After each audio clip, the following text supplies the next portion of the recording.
Hi friends, പുതിയൊരു വീട്ടിലേക്ക് സ്വാഗതം. അപ്പം നിങ്ങളുടെയൊക്കെ ക്രിസ്മസ് ആഘോഷങ്ങളൊക്കെ എവിടെ വരെയായി? ഞങ്ങളുടെ ഇങ്ങനെ ഓൺഗോയിങ് ആയിക്കൊണ്ടിരിക്കുകയാണ്.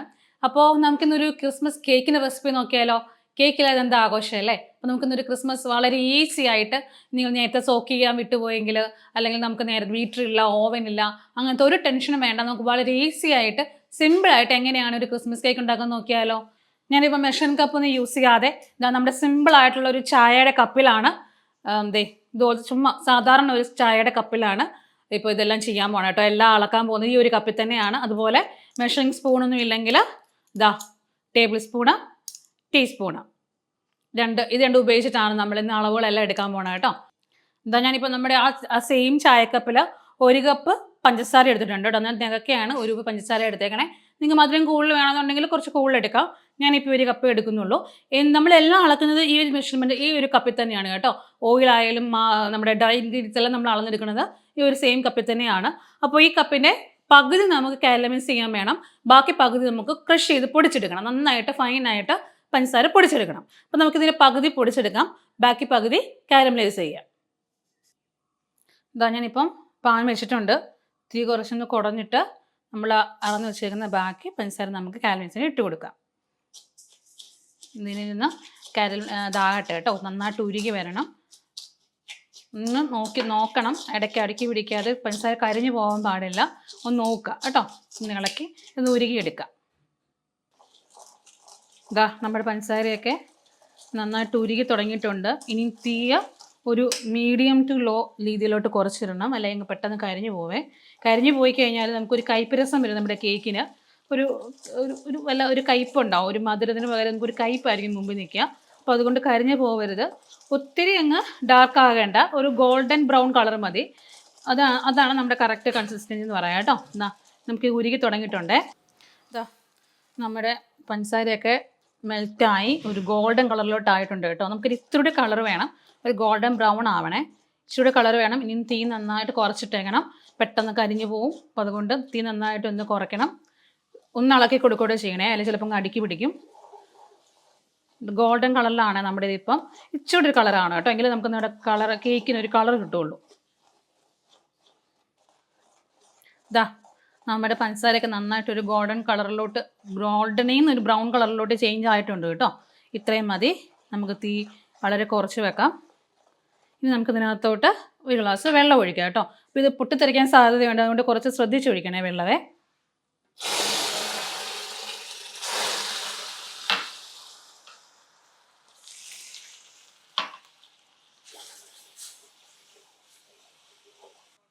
നമുക്ക് നമ്മുടെ ഡ്രൈ ഫ്രൂട്ട്സ് ഒക്കെ എടുക്കാം കേട്ടോ. ഞാൻ കുറച്ച് ടൂട്ടി ഫ്രൂട്ടി എടുത്തിട്ടുണ്ട്, പിന്നെ കുറച്ച് മുന്തിരിങ്ങ, ഉണക്കമുന്തിരിങ്ങയാണ്. നിങ്ങൾക്ക് വേണ്ടത്രയും ഉണക്കമുന്തിരിങ്ങ എടുക്കാം കേട്ടോ. ഉണക്കമുന്തിരിങ്ങയാണ് ശരിക്കും പറഞ്ഞാൽ നമുക്ക് ഇതിനകത്ത് ആഡ് ചെയ്യേണ്ടത്, അതാണ് കൂടുതൽ നിൽക്കേണ്ടത്. ഈന്തപ്പഴമാണ് കേട്ടോ, അത് ചെറുതായിട്ട് ഇങ്ങനെ കട്ട് ചെയ്തെടുത്തേക്കുന്നതാണ്. നിങ്ങൾക്ക് ഇങ്ങനെ വാങ്ങിക്കാനും കിട്ടും, ഇപ്പോൾ സൂപ്പർ മാർക്കറ്റിൽ ഇങ്ങനെ കട്ട് ചെയ്ത് വാങ്ങിക്കാനും കിട്ടും. അല്ലെങ്കിൽ നമുക്കൊരു 5-6 എണ്ണം ഇങ്ങനെ കട്ട് ചെയ്തെടുത്താലും മതി കേട്ടോ. അതുകൂടെ ആഡ് ചെയ്യാണ്. ഇതൊക്കെ ഓപ്ഷനിലാണ് കേട്ടോ, നിങ്ങൾക്ക് വേണമെങ്കിൽ ചേർത്താൽ മതിയേ. ഇവിടെ എല്ലാവർക്കും ഇഷ്ടമായതുകൊണ്ടാണ് ഇത് ആഡ് ചെയ്തേക്കണേ. നിങ്ങൾക്ക് അത് വേണമെങ്കിൽ ഇനിയും ഇഷ്ടമുള്ള സാധനങ്ങളൊക്കെ, ഇഷ്ടമുള്ള ഡ്രൈ ഫ്രൂട്ട്സ് ഒക്കെ ആഡ് ചെയ്യാവേ. ഞാൻ തൽക്കാലം ഇപ്പോൾ ഇത്ര എടുക്കുന്നുള്ളൂ. അപ്പോൾ നമുക്കിനി ഇത് നമ്മുടെ കാരമലോട്ട് ആഡ് ചെയ്യാം. നമ്മുടെ കാരമൽ നന്നായിട്ട് തിളച്ച് തുടങ്ങിയിട്ടുണ്ട് കേട്ടോ. ഞാൻ തീ ഇച്ചിരി കുറച്ച് വെക്കുകയാണ്. നന്നായിട്ട് തിളച്ചിട്ടുണ്ട്. ഇനി നമുക്കിതിനകത്തോട് നമ്മൾ എടുത്ത് വെച്ചേക്കുന്ന നമ്മുടെ ഡ്രൈ ഫ്രൂട്ട്സ് ഉണ്ടല്ലോ, അതങ്ങോട്ട് പതുക്കെ ഇട്ട് കൊടുക്കാം. നമ്മൾ നേരത്തെ സോക്കൊന്നും ചെയ്ത് വെച്ചിട്ടില്ല, സോക്കൊന്നും ചെയ്ത് വെക്കാത്തതുകൊണ്ടാണ് കേട്ടോ ഇങ്ങനെ ചെയ്യണം. നിങ്ങൾക്ക് വേണമെങ്കിൽ ഓറഞ്ച് ജ്യൂസിലൊക്കെ നമുക്ക് നേരത്തെ സോക്ക് ചെയ്ത്, അല്ലെങ്കിൽ റമ്മിലോ ഒക്കെ ചെയ്ത് വെക്കുന്നവരുണ്ട്. അപ്പോൾ അതൊന്നും ഇല്ലാതെ നോൺ ആൽക്കഹോളിക് ആയിട്ട് വളരെ എളുപ്പത്തിൽ നമുക്ക് ഇൻസ്റ്റൻ്റ് ആയിട്ട് ഉണ്ടാക്കാവുന്ന പ്ലം കേക്കാണ് കേട്ടോ. ഇനി നമുക്കിതൊന്ന് സോക്ക് ചെയ്ത് വെക്കാം. ഇത് കുറച്ച് ഗ്രാമ്പു പൊടിച്ച് വെച്ചേക്കുന്നതാണ് കേട്ടോ. ഇത് മിക്സിയുടെ ജാറിലിട്ടൊന്ന് പൊടിച്ചേക്കുന്നതാണ്. കുറച്ചേറെ ഗ്രാമ്പു, കുറച്ച് പഞ്ചസാരയുടെ ചേർത്ത് നന്നായിട്ട് പൊടിച്ചാൽ മതി കേട്ടോ. ഇപ്പോൾ നല്ല ഫൈനായിട്ട് ഇതുപോലെ പൊടിഞ്ഞ് കിട്ടുവേ. ഇനി ഇത് നമുക്ക് കുറച്ച് ഫ്ലേവറിനായിട്ട് നമ്മുടെ ഈ മിക്സിലോട്ട് ആഡ് ചെയ്യാം കേട്ടോ. ഡ്രൈ ഫ്രൂട്ട്സിനൊക്കെ ഒരു ഫ്ലേവർ കിട്ടാനായിട്ട് കേട്ടോ.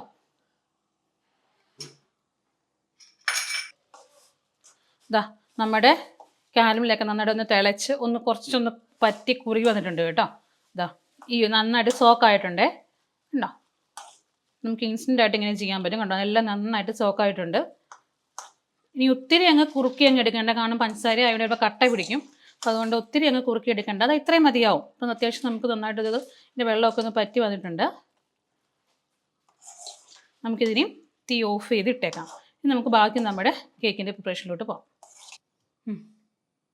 അപ്പം ഞാൻ നമ്മൾ എടുത്തു ചെന്ന ചായക്കപ്പിന് 1 കപ്പ് നികക്കെ മൈദമാവാണ് കേട്ടോ. നമുക്ക് നമ്മുടെ സ്ട്രെയിൻ ചെയ്യാനായിട്ടുള്ള അരിപ്പയ്ക്കകത്തോട്ട് ഇട്ട് കൊടുക്കാവേ. ഈ ഒരു സ്റ്റെപ്പ് ഒരിക്കലും സ്കിപ്പ് ചെയ്യരുത് കേട്ടോ, കാരണം നന്നായിട്ട് അരിച്ച് എപ്പോഴും എടുക്കണം. ഈ ഒരു കപ്പിന് നികക്കെ നമ്മൾ മാവെടുത്ത് നമ്മുടെ അരിപ്പയിലോട്ട് ഇട്ട് കൊടുത്തിട്ടുണ്ട് കേട്ടോ.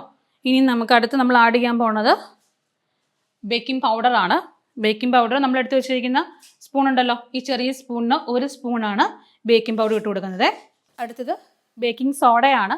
ബേക്കിംഗ് സോഡ നമ്മൾ ആ സെയിം സ്പൂണിൽ തന്നെയാണ് കേട്ടോ എടുക്കണേ. സെയിം സ്പൂണിന് ഒരു കാൽ സ്പൂൺ, ഒത്തിരി ആഡ് ചെയ്യേണ്ട, ഒരു 1/4 സ്പൂണ് നമുക്ക് ബേക്കിംഗ് സോഡ ആഡ് ചെയ്ത് കൊടുക്കാവേ. അടുത്ത് നമുക്ക് ആഡ് ചെയ്യേണ്ട ഒരു പിഞ്ച് ഉപ്പാണ്. നമ്മൾ ഈ അടുത്ത് ബേക്കിംഗ് സോഡയുടെ അത്രയും വേണ്ട, അതിലെല്ലാം കുറച്ചുകൂടെ കുറച്ചായിട്ട് ഒരു പിഞ്ച് ഉപ്പ് കൂടെ ആഡ് ചെയ്യാം. ഇത്രയും മതി. നമ്മളെടുത്ത് ബേക്കിംഗ് സോഡയുടെ അത്രയും ഇല്ല, കുറച്ച് ഒരു പിഞ്ച് ഉപ്പ്. നമുക്കിതൊന്നും എല്ലാം ഒന്ന് മധുരമൊക്കെ ഒന്ന് ബാലൻസ് ആവാനായിട്ടാണ് ഉപ്പ് ചേർക്കണത്. ഇത്ര നമുക്ക് ആഡ് ചെയ്യാം. ഇനി നമുക്ക് ഇത് നന്നായിട്ടൊന്ന് അരിച്ചെടുക്കണം. കാരണം ഇതെല്ലാം ഒന്ന് എല്ലായിടത്തും ഒന്ന് സ്പ്രെഡ് ആവാനും, നമ്മുടെ ബേക്കിംഗ് സോഡയും ബേക്കിംഗ് പൗഡറും ഒക്കെ ഒന്ന് സ്പ്രെഡ് ആവാനും, പിന്നെ എന്തെങ്കിലുമൊക്കെ കട്ടയോ ഒക്കെ ഉണ്ടെങ്കിൽ ഒന്ന് പോകാനൊക്കെ ആയിട്ടാണ് നമ്മളിത് അരിച്ചെടുക്കണം. ഈ സ്റ്റെപ്പ് ഒരിക്കലും സ്കിപ്പ് ചെയ്യരുത് കേട്ടോ. എത്ര അരിക്കാവോ അത്രയും അരിക്കുക. മിനിമം ഒരു 3 തവണയെങ്കിലും അരിച്ചെടുക്കാൻ നോക്കണേ. നമുക്കിത് അരിച്ച് നോക്കാം. അടുത്ത നമ്മൾ നല്ല വൃത്തിയുള്ള ഒരു മിക്സിയുടെ ജാർ എടുക്കുക. നമ്മുടെ മിക്സിയുടെ വലിയ ജാറുണ്ടല്ലോ അതെടുക്കുക.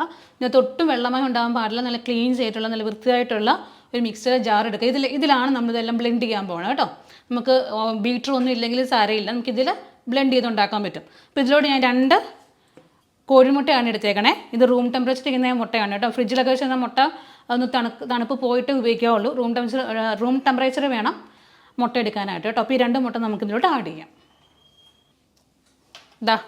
നമ്മൾ 2 മുട്ട പൊട്ടിച്ച് വെച്ചിട്ടുണ്ട് കേട്ടോ. ഇതിനകത്ത് നമുക്കിനി നമ്മുടെ അടുത്ത കുഞ്ഞ് സ്പൂണുണ്ട്, അതിനകത്തോട്ട് 1 സ്പൂണ് വാനില എസൻസ് ആഡ് ചെയ്ത് കൊടുക്കാവേ.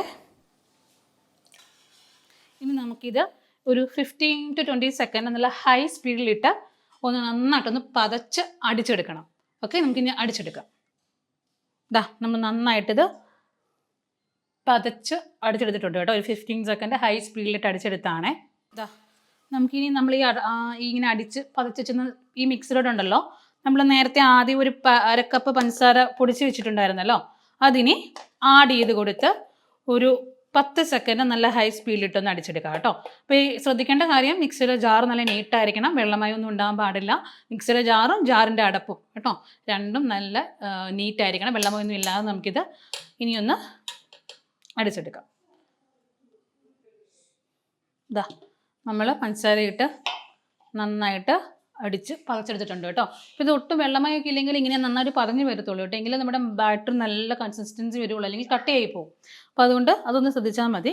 ഇനി ഇതിനകത്തോട്ട് നമ്മൾ മാവൊക്കെ അളന്ന കപ്പ് ഉണ്ടല്ലോ, ആ സെയിം കപ്പിൽ ഒരു 1/2 കപ്പ് സൺഫ്ലവർ ഓയിൽ, അല്ലെങ്കിൽ നിങ്ങൾക്ക് ഇതിനകത്ത് നമ്മുടെ റൂം ടെമ്പറേച്ചറിലുള്ള ബട്ടർ മെൽറ്റ് ചെയ്ത് വേണമെങ്കിൽ ആഡ് ചെയ്യാം. ഞാനിപ്പോൾ സൺഫ്ലവർ ഓയിലാണ് കേട്ടോ ആഡ് ചെയ്യണേ. അതുകൂടെ ആഡ് ചെയ്ത് നമുക്കൊരു 10 സെക്കൻഡ് ലോ സ്പീഡിലിട്ട് കറക്കാം. ഹൈ സ്പീഡല്ല കേട്ടോ, ലോ സ്പീഡിലിട്ടൊന്ന് മിക്സ് ചെയ്തെടുക്കാം. നമ്മൾ നന്നായിട്ട് അടിച്ചെടുത്തിട്ടുണ്ട് കേട്ടോ. നമ്മുടെ ഓയിലും മുട്ടയും പഞ്ചസാര ചേർന്നിട്ടുള്ള മിക്സറാണേ. ഇനി നമ്മളിത് ഡ്രൈ ഫ്രൂട്ട്സ് നമ്മൾ സോക്ക് ചെയ്ത് വെച്ചിട്ടുണ്ടല്ലോ ഓൾറെഡി, ഈ ഒരു കൺസിസ്റ്റൻസിയിലായിട്ടുണ്ട്. അല്ലെങ്കിൽ കട്ട പിടിച്ചു പോകും കേട്ടോ. ഒത്തിരി നമ്മളങ്ങ് വെള്ളം പറ്റിച്ചെടുത്താൽ കട്ട പിടിച്ചു പോകും. അപ്പോൾ അതുകൊണ്ട് ഈ ഒരു കൺസിസ്റ്റൻസിലായിട്ടുണ്ട്. നമുക്കിതിനകത്തോട്ട് ഈ മിക്സ് കൂടെ ആഡ് ചെയ്ത് കൊടുക്കാം. ഇത് ഞാൻ കുറച്ച് കാഷ്യൂ നട്ട്സ് ആണ് കേട്ടോ. ജസ്റ്റ് ഒന്ന് നമ്മുടെ ഈ ക്രഷിങ്ങിന് ഇതിട്ടൊന്ന് ജസ്റ്റ് ഒന്ന് ക്രഷ് ചെയ്ത് വെച്ചേക്കുവാണേ. നിങ്ങൾക്ക് വേണ്ടത്ര നിങ്ങൾക്ക് ആഡ് ചെയ്യാൻ, ഇത് ജസ്റ്റ് ഒരു പിടി മാത്രമേ എടുത്തിട്ടുള്ളൂ കേട്ടോ. കാഷ്യൂ നട്ട്സ് നമുക്കൊന്ന് ക്രഷ് ചെയ്തിട്ടുണ്ട്. നമുക്കിനി ഇത് നമ്മൾ അരിച്ചു വെച്ചിരിക്കുന്ന മാവുണ്ടല്ലോ, അതിൽ നിന്ന് കുറച്ച് മാവെടുത്ത് ഒന്ന് കോട്ട് ചെയ്ത് നമുക്ക് ഈ മിക്സിലോട്ട് ആഡ് ചെയ്യാം. നമുക്കിതിനകത്തോട്ട് കുറച്ച് മാവ് മതി കേട്ടോ. നമ്മൾ മിക്സ് ചെയ്തിരിക്കുന്ന മാവുണ്ടല്ലോ, നമ്മുടെ ബേക്കിംഗ് സോഡ ഒക്കെ ഇട്ട് മിക്സ് ചെയ്യുന്ന മാവിനകത്തോട്ട് കുറച്ച് മാവെടുത്ത് നമുക്കിത് ഒന്ന് കോട്ട് ചെയ്ത് വെക്കാം. ഇത് നമ്മളിങ്ങനെ ചെയ്യുന്നതെന്ന് അറിയാമോ, നമ്മൾ ഇങ്ങനെ ചെയ്തില്ലെങ്കിൽ നമ്മൾ കേക്കിലോട്ട് ഇതൊക്കെ ഇട്ട് കഴിയുമ്പം ഇതിൻ്റെ എല്ലാം അങ്ങ് താഴെ പോവും. ഈ നട്ട്സും കാര്യങ്ങളും എല്ലാം അങ്ങ് അടിയിലായി പോവും. അതുകൊണ്ട് അങ്ങനെ ആവാതിരിക്കാനാണ് നമ്മൾ ജസ്റ്റ് ഇട്ട് മാവിട്ടൊന്നത് കോട്ട് ചെയ്ത് വെക്കണത്. ഇങ്ങനെ ഒന്ന് കോട്ട് ചെയ്തു. ഇനി ഇത് നമ്മൾ ഈ എടുത്തുന്ന മിക്സ് ഉണ്ടല്ലോ, നമ്മുടെ ഡ്രൈ ഫ്രൂട്ട്സിൻ്റെയും മുട്ടയുടെയൊക്കെ മിക്സ് ഇതിലോട്ട് ആഡ് ചെയ്ത് കൊടുക്കാം.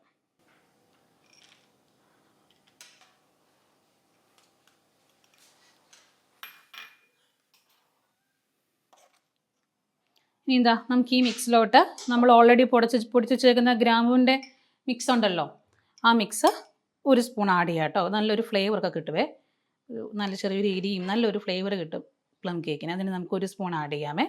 ഇനി ഞാനിവിടെ കുറച്ച് ഓറഞ്ചിൻ്റെ തൊലി ക്രഷ് ചെയ്ത് വെച്ചേക്കുന്നതാണ് കേട്ടോ. ഇത് ജസ്റ്റ് ഒരു ഫ്ലേവറിനാണ്, ഓപ്ഷനേറ്റഡ് ആണ്, നിർബന്ധമൊന്നുമില്ല. ഉണ്ടെങ്കിൽ ആഡ് ചെയ്യാം. നമുക്കിങ്ങനെ ഓറഞ്ചിൻ്റെ പീൽ ചെയ്ത് ഒന്നെങ്കിൽ നമുക്ക് സൂപ്പർ മാർക്കറ്റിലൊക്കെ വാങ്ങിക്കാൻ കിട്ടും, അല്ലെങ്കിൽ നിങ്ങൾക്ക് തന്നെ ഗ്രേറ്റ് ചെയ്തെടുക്കാം കേട്ടോ. ഇനി ജസ്റ്റ് അതോടെ ഒന്ന് ആഡ് ചെയ്യാണ്, ഒത്തിരി ഒന്നും ആഡ് ചെയ്യേണ്ട, കുറച്ച് മാത്രം.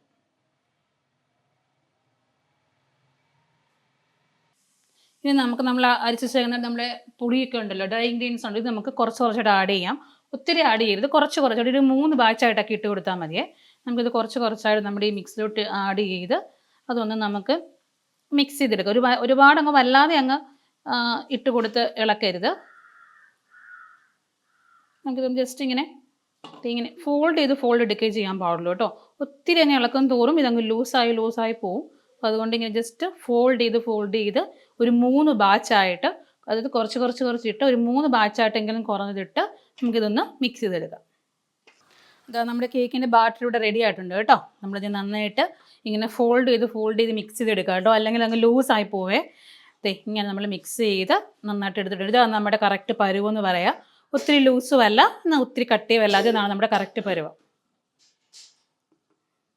ഇനി എന്താ, ഞാനിതുപോലെ നമ്മുടെ ഇഡലി പാത്രം ഉണ്ടല്ലോ, അതിനകത്താണ് ഇപ്പോൾ ഇത് ബേക്ക് ചെയ്യാൻ പോകണത് കേട്ടോ. നമുക്ക് സ്റ്റീം ചെയ്തെടുക്കുകയാണ് നമ്മൾ ചെയ്യുന്നത്. എളുപ്പത്തിൽ നമുക്ക് സ്റ്റീം ചെയ്തെടുക്കാം. അപ്പോൾ ഇതിനെ അത് കുറച്ച് വെള്ളം ആദ്യം നിറച്ചിട്ട് നമ്മൾ എന്ത് ചെയ്തെന്ന് ഒരു 20 മിനിറ്റ് നല്ലതായിട്ടൊന്ന് സ്റ്റീം വരാനായിട്ടൊന്ന് വെയിറ്റ് ചെയ്യാം. ഇതാ നമ്മൾ ഈ ഒരു പാനിലോട്ടാണ് കേട്ടോ നമ്മൾ കേക്ക്. ഇനി ഈ ഒരു കേക്കിൻ്റെ ഇതാ നമ്മുടെ ഈ ടേക്കിനിലോട്ട് ഞാൻ കുറച്ച് പകുതി ബാറ്റർ ആഡ് ചെയ്തിട്ടുള്ളൂ കേട്ടോ. ഞാൻ അതുകൊള്ളൊക്കെ ഒത്തിരി ആക്കി കഴിഞ്ഞാൽ നമുക്ക് പൊങ്ങി മുകളിലോട്ട് വരുമ്പം ഒത്തിരി വെളിയിൽ പോവും. അപ്പോൾ അതാണ് ഇത്രയും ബാറ്റർ ഞാൻ ആഡ് ചെയ്യുന്നുള്ളൂ. ബാക്കി നമുക്ക് ഒരു ബാറ്റർ ഇടാനുള്ളതുകൊണ്ട് കേട്ടോ. അപ്പോൾ ഇതാ നന്നായിട്ടൊന്ന് ടാപ്പ് ചെയ്ത് കൊടുക്കുവാണേ. എന്തെങ്കിലും എയർ ബബിൾസോ ഒക്കെ ഉണ്ടെങ്കിൽ ഇത് പോകാനായിട്ടാണ് നമ്മളിത് ടാപ്പ് ചെയ്ത് കൊടുക്കണേ. നന്നായിട്ട് ടാപ്പ് ചെയ്തു. ആ ടൈം കൊണ്ട് നമ്മുടെ ഇഡലിത്തട്ട് നമ്മൾ നന്നായിട്ടൊന്ന് സ്റ്റീം ചെയ്യാനായിട്ട് വെച്ചിട്ടുണ്ട് കേട്ടോ. അതായത് ഇങ്ങനെ നമ്മളൊന്ന് നന്നായിട്ടൊന്ന് ടാപ്പ് ചെയ്ത് കൊടുക്കണേ. ഞാൻ ജസ്റ്റ് ഒന്ന് കുറച്ച് കാഷ്യൂസൊക്കെ വെച്ചൊന്ന് ഡെക്കറേറ്റ് ചെയ്തിട്ടുണ്ട്. നമുക്കിനി നമ്മളിത് ഇഡലിത്തട്ടിലോട്ട് വെച്ച് കൊടുക്കാം.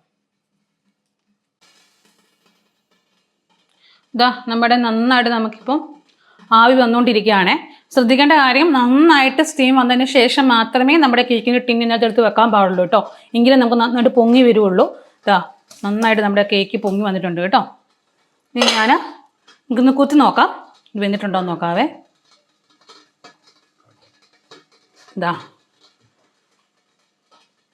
നല്ല നീറ്റായിട്ടിരിക്കുകയാണ്, നന്നായിട്ട് വെന്തിട്ടുണ്ട് കേട്ടോ. നമുക്കിനി തീ ഓഫ് ചെയ്യാം. ഇനി നമുക്ക് നമ്മുടെ കേക്കിന് ടിന്ന് പുറത്തെടുക്കാം, എന്നിട്ട് ഒന്ന് കൂളാവാൻ വെക്കാം. കൂളായതിനു ശേഷം മാത്രം നമുക്കിത് കട്ട് ചെയ്ത് നോക്കാം കേട്ടോ. നമ്മുടെ കേക്ക് നല്ല സൂപ്പറായിട്ട് സെറ്റായിട്ടുണ്ട് കേട്ടോ. നമുക്ക് നല്ലതായിട്ട് തണുത്തിട്ടുണ്ട്. നമുക്കിതൊരു ഒരു പ്ലേറ്റിലോട്ട് ഫ്ലിപ്പ് ചെയ്തിടാവേ.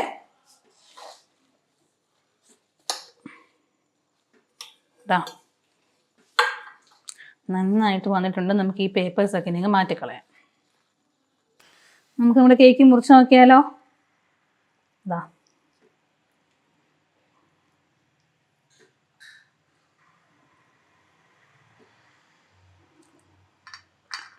നല്ല സോഫ്റ്റ് ആയിട്ടുള്ള കേക്ക് ഇവിടെ റെഡി ആയിട്ടുണ്ട് കേട്ടോ. നമുക്കിനി ഇത് കഴിപ്പിച്ച് നോക്കാം. നോക്കി